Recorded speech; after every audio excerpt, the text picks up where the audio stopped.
Nous sommes le 5 septembre. Notre méditation s'intitule « Je n'ai pas de profession ». Nous lisons dans Amos chapitre 7 au verset 14. Amos a répondu à Amasia « Je n'étais pas prophète et je ne viens pas d'une école de prophètes. J'élevais des bœufs et je m'occupais des figuiers sauvages. » Si tu t'es déjà senti incapable d'accomplir l'œuvre de Dieu parce que tu n'as pas de diplôme universitaire, j'ai une bonne nouvelle pour toi aujourd'hui. Elle vient d'une histoire biblique intéressante. Un jeune homme avait 2 emplois. L'un consistait à garder les moutons, l'autre à cueillir des figues sauvages. Un jour, alors qu'il était occupé à l'un d'eux, Dieu l'a appelé à être son porte-parole pour transmettre un message important à son peuple.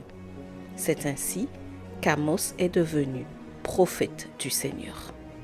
Lorsqu'Amasia l'a confronté pour lui dire de cesser de prophétiser, Amos a répondu très fermement « Je n'étais pas prophète et je ne viens pas d'une école de prophètes. » D'autres versions traduisent « Je ne suis pas prophète ni fils de prophète. » Il est clair qu'Amos n'avait pas été formé à l'école des prophètes, prophète qui était appelé fils de prophète.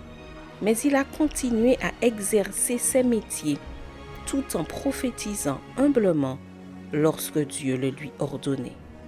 En tant que femmes, nous avons de grandes capacités que nous pouvons développer pour la cause du Seigneur.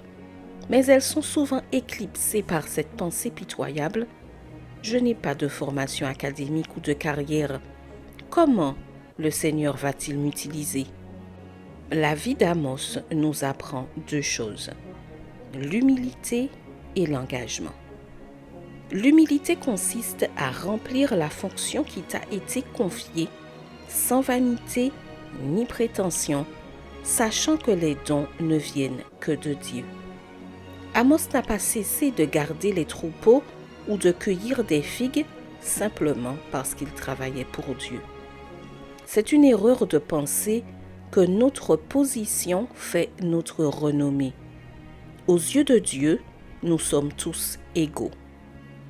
L'engagement, c'est faire tout ce qui est en ton pouvoir pour donner un service de qualité, malgré le fait que tu n'aies pas de formation académique dans les écoles humaines. C'est aussi une erreur de penser que sans études, on ne peut rien faire pour contribuer à l'avancement de l'Évangile. Si pour des raisons indépendantes de ta volonté, tu n'as pas pu faire d'études, rappelle-toi que Dieu appelle à son service ceux qui ont le cœur humble et il les perfectionne pour son œuvre. Si tu étudies ou exerces déjà une profession, mets tes connaissances au service du Seigneur. Tu te trouves peut-être aujourd'hui derrière une machine à coudre ou dans la cuisine en train de faire du pain. Où que tu sois, si le Seigneur t'appelle à le servir, n'hésite pas à faire sa volonté. Post-scriptum, heureuse de faire sa volonté. Je te souhaite une excellente journée sous le regard béni du Seigneur.